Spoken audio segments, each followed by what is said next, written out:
ഈ മാൽദീവ്സ് പോയ ട്രിപ്പ് എന്ന് പറഞ്ഞാൽ എൻ്റെ ഒരു ഫ്രണ്ട്, കാരണം അദ്ദേഹം ഓഫർ ചെയ്തൊരു ട്രിപ്പാണത്. കാരണം അദ്ദേഹം ഞാൻ ലുലു മോളിൽ A6 വർക്ക് ചെയ്യുമ്പോൾ പുള്ളി ആക്ച്വലി അത്ലറ്റ് ആണ്, ഒളിമ്പ്യനാണ്. പുള്ളി 800 മീറ്ററിൽ നാഷണൽ റെക്കോർഡൊക്കെ ഉള്ളതാണ്. പുള്ളിക്ക് ഹാർട്ട് പേസ് മേക്കറാണ് പുള്ളി വെച്ചത്. കാരണം പുള്ളിയുടെ എവരി 6 മന്ത്സിൽ പുള്ളി വന്നത് അമൃത ഹോസ്പിറ്റലാണ് ചെയ്യുന്നത്. അപ്പോൾ അത് റീചാർജ് ചെയ്തിട്ട് പുള്ളി പോകും. അപ്പോൾ ആ ഒരു സമയത്ത് ചെറിയ സമയത്ത് പുള്ളി വന്ന് ഞങ്ങളോട് ഒന്ന് പർച്ചേസ് ചെയ്യും. കാരണം പുള്ളിക്ക് സ്വന്തം ഒരു അക്കാദമി ഉണ്ട്, നസീർ സ്പോർട്സ് അക്കാദമി എന്നാണ് പുള്ളിയുടെ. അപ്പോൾ ആ സമയത്ത് പുള്ളിക്ക് എൻ്റെ ആ ഒരു സ്പോർട്സ് കൾച്ചറും റണ്ണിങ്ങിൻ്റെ റിലേറ്റഡ് ആയിട്ടുള്ള കാര്യങ്ങളൊക്കെ പുള്ളിയോട് ഷെയർ ചെയ്ത് പുള്ളി വളരെ ഇൻസ്പയർ ആയി. അപ്പോൾ പുള്ളി അന്നൊരു ഓഫർ ചെയ്ത് ബെൻസിന് മാൽദീവ്സ് വരുന്നതിന് ബെൻസിന് ഫുൾ ചിലവ് കാര്യങ്ങളൊക്കെ ഞാൻ നോക്കിയോ. ഫോർട്ട് കൊച്ചിയിൽ നിന്ന് ഇതുപോലെ എല്ലായിടത്തും പോയി മാരത്തണിന് പാർട്ടിസിപ്പേറ്റ് ചെയ്യുന്ന ബെൻസൺ, എന്താണ് ഇനി പറയാനുള്ളത്? മെയിൻലി എന്ന് പറഞ്ഞാല് ഇനി എന്താണ് ബിഗ്ഗസ്റ്റ് ഡ്രീം, എന്താണ് ഏറ്റവും വലിയ ഡ്രീം? എന്താണ്? ബോസ്റ്റൺ പോയി ഓടണം എന്നുള്ളതാണ് ഏറ്റവും വലിയ ഡ്രീം. Boston marathon. പിന്നെ അതുപോലെ തന്നെ സ്വന്തമായിട്ട് നമുക്ക് ഇവിടെ തന്നെ ഒരു കോച്ചിങ് തുടങ്ങണം. ഒളിമ്പിക്സിലൊക്കെ ഉള്ള പാർട്ടിസിപ്പേഷൻ, ഒളിമ്പിക്സ് താല്പര്യമുണ്ട്. പക്ഷേ എങ്ങനെയാ എത്തിപ്പെടാനൊക്കെ പറ്റുമോ? നമ്മൾ ഒളിമ്പിക്സിൽ നമുക്ക് എത്തിപ്പെടാൻ പറ്റും, പക്ഷെ അതിനു വേണ്ടി തന്നെ നമ്മൾ സമയം മാറ്റിക്കൊണ്ട് വരും. കാരണം എന്താ വെച്ചിട്ട് എന്റെ ഫാമിലി എന്നെ ഡിപ്പെൻഡ് ചെയ്യുന്നു. അപ്പോൾ എന്റെ ഫാമിലി തന്നെയാണ് എനിക്ക് ഫസ്റ്റ് പ്രയോറിറ്റി. കാരണം സ്പോർട്സ് എന്ന് പറഞ്ഞാൽ സെക്കൻഡറി ആണ്. പക്ഷേ കാരണം അവർ എന്നെ ഡിപ്പെൻഡ് ചെയ്യുമ്പോൾ ഞാൻ അവരെന്തായാലും സപ്പോർട്ട് ചെയ്യണം. കാരണം എനിക്കെന്ന് പറഞ്ഞാൽ 24/7 ഇതിൽ വർക്ക് ചെയ്യാൻ പറ്റില്ല. കാരണം എനിക്ക് വർക്കും ഇതും ബാലൻസ് ചെയ്ത് പോകണം. അപ്പോൾ അറിയില്ല, ചിലപ്പോ ഒളിമ്പിക്സ് പങ്കെടുക്കാണ്ടിരിക്കുക, അതെല്ലാം ഒരു നിമിത്തമാണ്. ബെൻസന്റെ ഈ ചിരി തന്നെയാണ് ബെൻസന്റെ ഹൈലൈറ്റ് ആയിട്ട് നിൽക്കുന്നത്. എന്താണ് ഈ ഒരു എപ്പോഴും ഇങ്ങനെ ചിരിച്ചോണ്ട് സന്തോഷത്തോടെ ഇരിക്കാനായിട്ടുള്ള രഹസ്യം? ഹാപ്പിനെസ് ആണ്. കാരണം മനസ്സിലൊന്നുമില്ല, അതാണ് കാരണം. അത്രയും പ്യുവർ ഹാർട്ടഡ് അല്ലേ? തീർച്ചയായിട്ടും. കാരണം ബെൻസിനെ കാണുമ്പോ സംസാരിക്കുമ്പോ എല്ലാം ഉള്ളു തുറന്ന് ഭയങ്കര ആത്മാർത്ഥമായി ചെയ്യുന്ന എല്ലാ കാര്യങ്ങളിലും ബെൻസിന് അത്രയും ആത്മാർത്ഥമായിട്ടാണ് ബെൻസൺ ചെയ്യുന്നത്. കാരണം നമ്മള് എല്ലാം ജെന്യൂനായിട്ട് വെച്ചാൽ ആത്മാർത്ഥമായിട്ട് ആ കാര്യം ചെയ്യുന്നുണ്ടെങ്കിൽ നമുക്ക് അതിനുള്ള റിസൾട്ട് വരും. പിന്നെന്ന് വെച്ചാല് മെയിൻലി ഞാൻ രാവിലെ എണീക്കുമ്പോ എന്റെ ഒരു മനസ്സിലെന്ന് വെച്ചാൽ ആർക്കും ദ്രോഹം ഉണ്ടാകാണ്ട്, അതാണോ ഏറ്റവും വലിയ പ്രാർത്ഥന? അതാണ്. കാരണം എന്നെ കൊണ്ട് ആർക്കും ഉപദ്രവം ഉണ്ടാവരുത്, അത് മതി. അങ്ങനെ ഒരു ചിന്തപ്പാടുണ്ട്. ഇപ്പോഴത്തെ മനുഷ്യർക്ക് ആർക്കും ഇല്ലാത്തൊരു ചിന്തയാണ്. എല്ലാവർക്കും സ്വന്തമായിട്ട് മുന്നേറണം, അല്ലെങ്കിൽ സ്വന്തം കാശ് നേടണം, സ്വന്തം സ്വന്തം സ്വന്തം സ്വന്തം എന്നുള്ളത് ആണ് ഇപ്പൊ എല്ലാവരുടെ മനസ്സിലും. പക്ഷെ ബെൻസൺ വ്യത്യസ്തമായി തന്നെ പ്രാർത്ഥിക്കുന്നു. തിരിച്ച് നമ്മള് കാരണം എന്ന് വെച്ചാല് ഉള്ളവനില്ലാത്തതിനെ സഹായിക്കുക. പക്ഷെ ഒരു കൈ കൊടുക്കുന്ന മറുകൈ അറിയാണ്ടിരിക്കുക, അത് വലിയൊരു ഫാക്ടറുണ്ട്. കാരണം എനിക്കൊരു ആഗ്രഹം എന്ന് വെച്ചാല് ഒത്തിരി പേര്, കാരണം നമ്മളുടെ ഈ കൊച്ചിയിൽ തന്നെയാണ്. കാരണം ഇവിടുത്തെ ബാക്ക്ഗ്രൗണ്ട് ഫോർട്ട് കൊച്ചി എന്ന് പറയുമ്പോൾ എല്ലാവരുടെ മൈൻഡിൽ വരുന്നത് പിള്ളേർ അടിപൊളിയാണ്, പിള്ളേരാണ്. എല്ലായിടത്തും പോയി പിള്ളേര്. കൊച്ചി എന്ന് പറയുമ്പോൾ കുറച്ചും കൂടി എക്സ്പ്ലോറേഷൻ ആണ്. കാരണം കുറച്ചും കൂടി ഒരു ബിഗർ എന്നുള്ള ഒരു ഫീല്. പിന്നെ അതുപോലെ ഞങ്ങൾ സംസാരിക്കുന്ന ലാംഗ്വേജ് ആണെങ്കിൽ തന്നെയാണെങ്കിൽ കുറച്ചും കൂടി വ്യത്യാസം. നല്ല രസമുണ്ട് അതാണ്. അപ്പൊ എല്ലാം കൊണ്ടും അടിപൊളിയാണ്. പക്ഷെ നമുക്ക് ആ ഒരു ബ്ലാക്ക് മാർക്ക് ഉണ്ടാവണം. കാരണം അതൊന്നും മാറ്റുക. കാരണം എന്നെ കൊണ്ടാവുന്നത് കൊച്ചിക്ക് വേണ്ടി ചെയ്യുക, അത്രേ ഉള്ളൂ. കാരണം എൻ്റെ ഒരു വലിയൊരു ഡ്രീം എന്ന് പറഞ്ഞാല് ഒരു ട്രാക്ക്, സ്വന്തമായിട്ടൊരു ട്രാക്ക്, റണ്ണിങ് ട്രാക്ക് ചെയ്യുന്നത് കൊച്ചിയിൽ തന്നെ നല്ലൊരു സ്ഥലത്ത്, നല്ല സ്പോട്ടിൽ ഒരു അക്കാദമി പോലെ ചെയ്യാന്നുള്ള ഒരു പ്ലാൻ. ഇപ്പോഴല്ല, ചിലപ്പോൾ ഫ്യൂച്ചറിലായിരിക്കാം. അതാണ് എൻ്റെ ഒരു മനസ്സിലൊരു ഡ്രീം. ഇതിന് മാരത്തണിനൊക്കെ പാർട്ടിസിപ്പേറ്റ് ചെയ്യുന്ന ഇതിന് മുൻപുള്ള ജീവിതവും അതിന് ശേഷമുള്ള ജീവിതവും എങ്ങനെയാ ഞങ്ങളായിട്ട് പങ്കുവയ്ക്കും? എന്തൊക്കെ ഡിഫറൻസ്, എന്തൊക്കെ ചേഞ്ചസ് ആ ബെൻസൺ ഉണ്ടായിട്ടുള്ളത്? ക്യാരക്ടർ വൈസ് ആയാലും പേഴ്സണാലിറ്റി വൈസ് ആയാലും എന്തൊക്കെ ചേഞ്ചസ് എന്തൊക്കെ ഗുഡ് ചേഞ്ചസ് ഒരു അലൈൻമെന്റ് വന്നു നമുക്ക്. എല്ലാത്തിനും ഒരു പക്ക ഒരു റുട്ടീൻ വന്നു. നമ്മൾ എപ്പോഴും എണീക്കുന്നു. പിന്നെ അതുപോലെ തന്നെ അങ്ങനെ തന്നെ ഒരു ചിട്ടയായിട്ടുള്ള ജീവിതം വന്നാൽ തന്നെ നമ്മൾ പകുതി രക്ഷപ്പെടും അല്ലേ? അടിപൊളിയായിരിക്കും. കാരണം എന്താന്ന് വെച്ചാല് ഇപ്പോഴും ആൾക്കാർ പറയുന്ന ഒരു മെയിൻ റീസൺ എന്ന് പറഞ്ഞാൽ സമയമില്ല. സമയമുണ്ട്, പക്ഷെ സമയം കണ്ടെത്തുന്നില്ല, അതാണ് പ്രശ്നം. പക്ഷെ സമയം എന്ന് പറഞ്ഞാൽ 24 hours എന്തൊക്കെ ചെയ്യാൻ പറ്റും അതൊക്കെ നമുക്ക് ചെയ്യാൻ പറ്റും. പക്ഷെ നമ്മൾ അതിനു വേണ്ടി തുനിഞ്ഞിറങ്ങിയാൽ മാത്രമേ ചെയ്യാൻ പറ്റുള്ളൂ. തുനിഞ്ഞിറങ്ങുന്നില്ല. ഏറ്റവും വലിയ പ്രശ്നം. എല്ലാവർക്കും ഒരു സ്റ്റാർട്ടിങ് ട്രബിൾ ആണല്ലേ? സ്റ്റാർട്ടിങ് ട്രബിൾ ആണ്. പക്ഷെ ആ ഒരു സ്റ്റാർട്ടിങ് ട്രബിൾ ഒന്നും മാറി. കാരണം എന്ന് വെച്ചാൽ ഞാൻ പറയല്ലേ, ആരും ഓടാൻ പോകണ്ട, ഒന്ന് നടന്നാൽ മതി. ആദ്യത്തെ ആഴ്ച നടക്കാൻ പോകും, പിറ്റത്തെ ആഴ്ച റൺ ചെയ്യാൻ മതി. പക്ഷെ ഈ റണ്ണിങ് തന്നെ ഞങ്ങളുടെ ഏറ്റവും വലിയ ഗുരു എന്ന് പറഞ്ഞാല് എല്ലാവരും എനിക്ക് തോന്നുന്നു ലൈക്ക് ഇപ്പൊ ഞാൻ അടക്കമുള്ളവര് ഏറ്റവും അറ്റത്തുള്ള കാര്യത്തെ പിടിക്കാനാ നോക്കുക.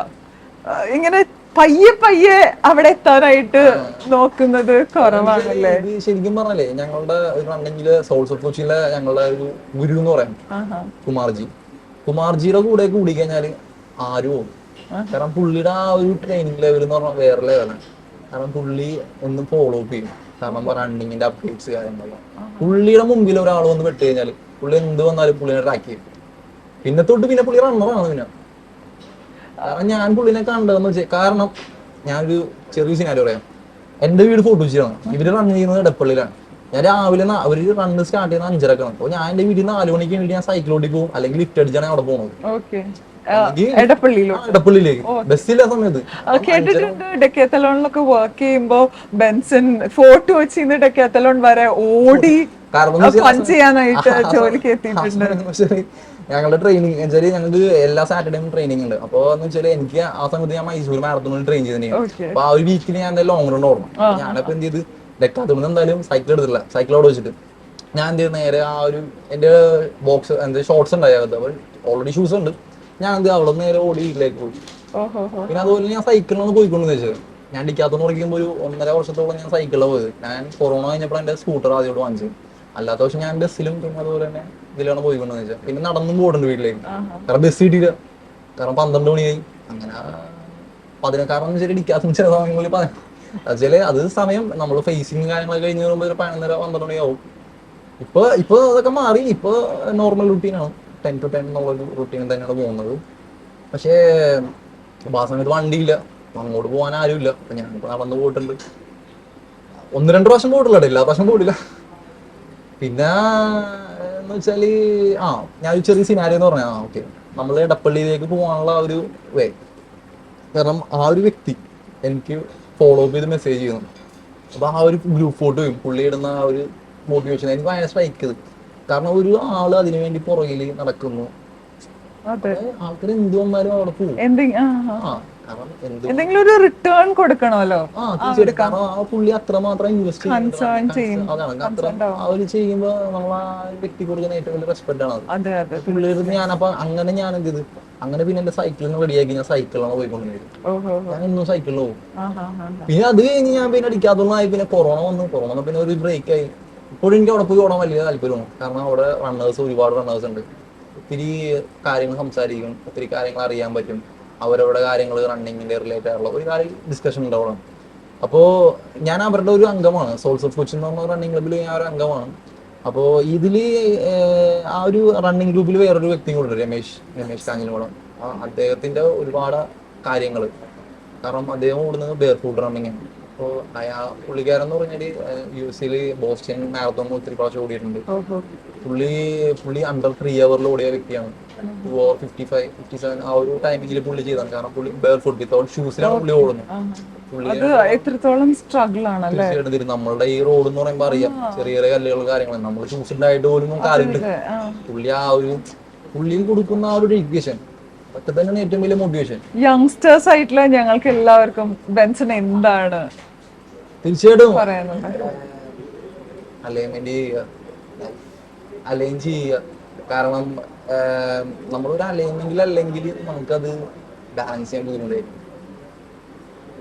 കാരണം ലൈഫിൽ പല റീസണുകളും വരും. പക്ഷെ അത് ആ ഒരു സമയത്ത് മാത്രമേ ഉള്ളൂ, അത് കഴിഞ്ഞാൽ മാറും. ഇപ്പോഴും ചില ആൾക്കാർ പറയും എനിക്ക് കടമുണ്ട്, ഇവിടെ ഉണ്ട്. ഓക്കെയാണ്, നമുക്ക് ചെയ്യാൻ പറ്റും. പക്ഷെ ഈ ദിവസവും മാറിപ്പോകും അല്ലേ? തീർച്ചയായിട്ടും ഈ നിമിഷവും മാറും. അതാണ് ചിലപ്പോ അത് നല്ലതായിരിക്കാം, എന്തും ആയിക്കോട്ടെ. പക്ഷെ നമ്മളിപ്പോഴത്തെ ആ ഒരു ജസ്റ്റ് ഞാൻ പറഞ്ഞ ജസ്റ്റ് നൗ നമ്മളെടുക്കുന്ന ശ്വാസം, അതാണ് നമ്മുടെ ലൈഫ്. ബെൻസിന്റെ ദൈവമായിട്ടുള്ള ബന്ധം ഒന്ന് പറയാമോ? എന്നുവെച്ചാല് വിശ്വാസം അർപ്പിക്കും, രക്ഷപ്രാപിക്കും എന്നുള്ളൊരു എന്നുവെച്ചാല് വിശ്വാസമാണ് നമ്മളുടെ ഏറ്റവും വലിയ. കാരണം ഒരു കടുകുമണിയുടെ അത്ര വിശ്വാസം ഉണ്ടെങ്കിൽ നമുക്ക് രക്ഷപ്രാപിക്കാൻ പറ്റും. അത് വലിയൊരു കാര്യമാണ്. അത് എല്ലാവർക്കും പറ്റും, പക്ഷെ ആരും അത് പ്രയത്നിക്കില്ല. ഇത്തിരി കടുകുമണിയുടെ അത്രയും വിശ്വാസം മതി രക്ഷപ്രാപിക്കും. കാരണം അത് പ്രൂവ് ചെയ്തൊരു വ്യക്തിയാണ് ഞാൻ. എൻ്റെ ഒരു ഫ്രണ്ട് അച്ഛനാമൂലി പഠിക്കുന്നത് ബാംഗ്ലൂരാണ്. അദ്ദേഹത്തിന്റെ ആ വാക്കുകൾ, കാരണം ഞാൻ എന്നും വീട്ടിലിരിക്കുമ്പോൾ പുള്ളി എന്നോട് പറഞ്ഞ കാര്യം എന്ന് പറഞ്ഞാൽ, ബെൻസൺ നീ നിലവിളക്കാണ്, കരിവിളക്കല്ല. നീ ടേബിളിന്റെ മുകളിലാണ് വരേണ്ടത്, താഴെ ഇല്ലല്ല. ആ ഒരു വ്യക്തിയുടെ വാക്കുകൾ ഞാനിന്നും ചെവിയിൽ അങ്ങനെ ആ ഒരു വാക്കുകൾ എന്നെ വളരെ സ്പർശിക്കുന്നതാണ്. കാരണം ഒത്തിരി അധികം ആ ഒരു വ്യക്തി എൻ്റെ ലൈഫിൽ ഇതായിട്ടുണ്ട്, സ്ട്രൈക്ക് ചെയ്തതാണ്. അവളുടെ പേര് സിഡ്നി എന്നാണ്. ആളിപ്പോ ബാംഗ്ലൂരിൽ അച്ഛൻ്റെ ഇതായിട്ട് എന്തെങ്കിലും ഇങ്ങനെ മാരത്തണിനൊക്കെ ഇറങ്ങി പുറപ്പെടുമ്പോ എന്തെങ്കിലും എക്സ്പീരിയൻസ് ഉണ്ടായിട്ടുണ്ടോ ഈശോ ആയിട്ടുള്ള എന്തെങ്കിലും തീർച്ചയായിട്ടും. കാരണം എൻ്റെ ഒരു ഇഞ്ചുറീസ് ഒക്കെ പറ്റുമ്പോ പിന്നെ നമ്മള് എങ്ങനെയാ? യാക്കോബ്സ്ലിയാണ് ഏറ്റവും കൂടുതൽ സമർപ്പിച്ചാണ്. യാക്കോബ്സ്ലിയ വളരെയധികം സ്ട്രൈക്ക് ചെയ്ത വ്യക്തിയാണ്. കാരണം പുള്ളിയുടെ ആ ഒരു ധീരതയും പടവാളും എന്നും ഭയങ്കര ആ ഒരു കരുത്തല്ലേ. അതാണ്. കാരണം എന്തൊരു പ്രതിസന്ധിയിലും യാക്കോബ്സ്ലിയനെ ഒന്നും കാരണം ഞാൻ ഏത് ഇവന്റ് കഴിഞ്ഞാലും യാക്കോബ്സ്ലിയ നടയിൽ പോയിട്ടൊന്ന് പ്രാർത്ഥിക്കും.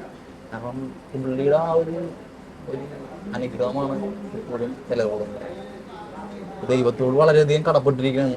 കാരണം കാണപ്പെട്ട ദൈവങ്ങളായ മാതാപിതാക്കളോടാണെങ്കിലും, കാരണം ഈശ്വരന്റെ സഹായം ഇല്ലാണ്ട് നമുക്കൊന്നും ചെയ്യാൻ പറ്റില്ല. വിശ്വാസത്തിലാണ് നമ്മൾ അർപ്പിക്കേണ്ടത്. വിശ്വാസമാണ് എല്ലാം. അപ്പോ മാതാപിതാക്കൾക്ക് മാത്രമല്ല, കസിൻസിന് മാത്രമല്ല ബെൻസൺ പ്രൗഡ് ആയിട്ടുള്ളത്, ഞങ്ങൾക്ക് എല്ലാവർക്കും ബെൻസൺ തീർച്ചയായും പ്രൗഡാണ്. ഞങ്ങൾ എല്ലാവരും ബെൻസന്റെ പേരിൽ നല്ല പ്രൗഡാണ്. താങ്ക് യു ബെൻസ, ബെൻസന്റെ വാല്യുബിൾ ടൈം ഞങ്ങളുമായിട്ട് സ്പെൻഡ് ചെയ്തതിന് താങ്ക് യു സോ മച്ച്.